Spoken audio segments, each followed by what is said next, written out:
यशामध्ये आपलं स्वागत आहे. आज मी बनवून दाखवणार आहे तुम्हाला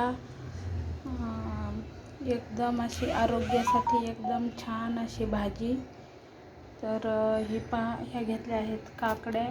ह्या मोठ्या काकड्या असतात, कोणी याला खिरे पण बोलतात. आणि हे आहे गाजर, दुसरं असतं गाजर भाजीचं, ते पण चालतं, हे पण घ्या.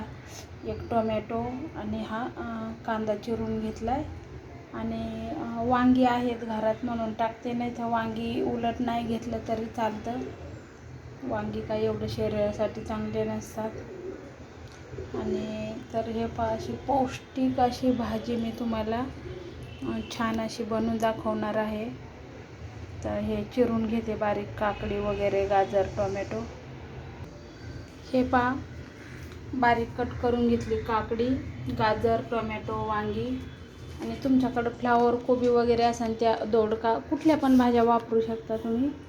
तर चला, आता तेल पण गरम झालं आणि तव्यावरच करते लोखंडी, कारण खूप असं टेस्टी लागतं तव्यावरती भाजी केलेली, मला तर खूप आवडते.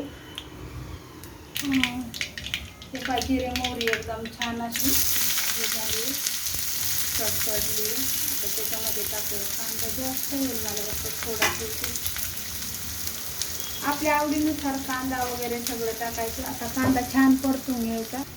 तर हे कांदा छान असा लाल एकदम परतून झाला. कांदा छान परतून झाला. आता आपल्याला सर्वच भाज्या टाकायच्या,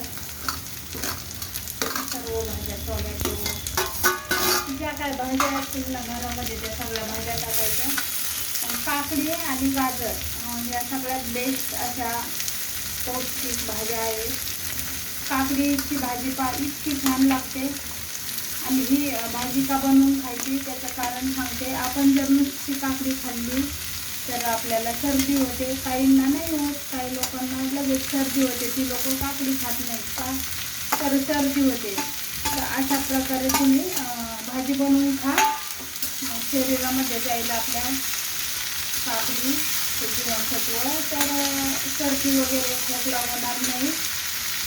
मला सुद्धा सर्दी होते, म्हणून मी आता अशा प्रकारे खाते भाजी करून.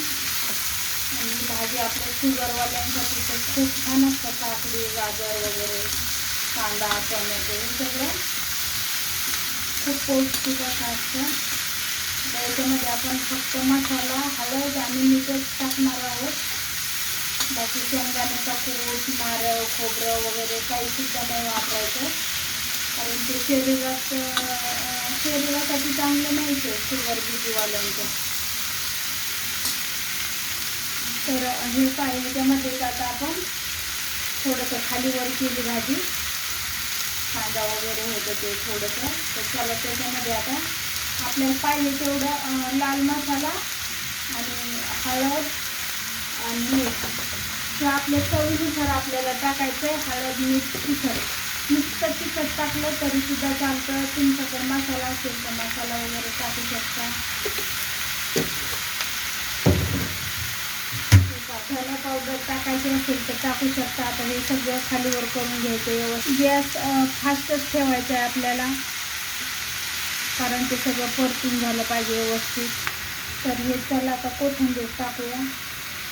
कोथिंबीर पाहिजे तेवढी तुम्ही टाकू शकता. कोथिंबीर सुद्धा खूप चांगली असते आपल्या शरीरासाठी.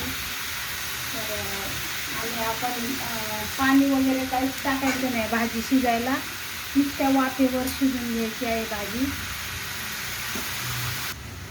हे टोमॅटो आणि काकडी, त्याला पाणी सुटतं पाण्याचं थेंब पण नाही टाकायचं. आणि आता हे सगळं मिक्स केलं आहे मी.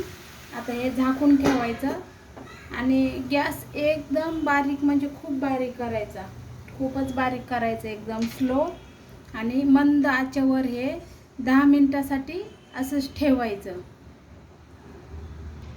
तर चला, 10 मिनिट झाले, आपलं भाजी पाहूया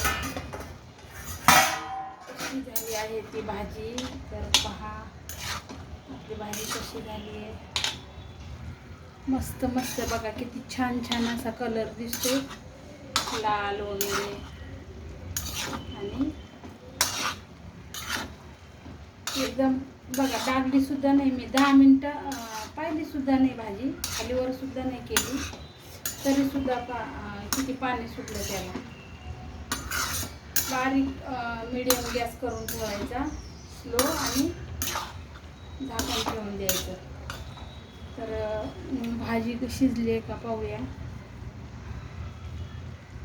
छान शिजले हे गाजर वगैरे, वांग तर लगेच शिजतं. आणि काकडी पाहूया, काकडीसुद्धा इतकी छान शिजली लगेच हे होते.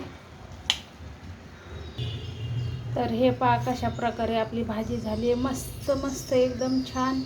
तुम्हाला जर तुम्ही अशीच भाजीसुद्धा खाऊ शकता, कमी तिखट बनवून, थोडंसं कमी तिखट टाकायचं आणि तुम्ही अशीच भाजी खाऊ शकता. कारण शुगरवाल्यांसाठी तर खूप छान आहे.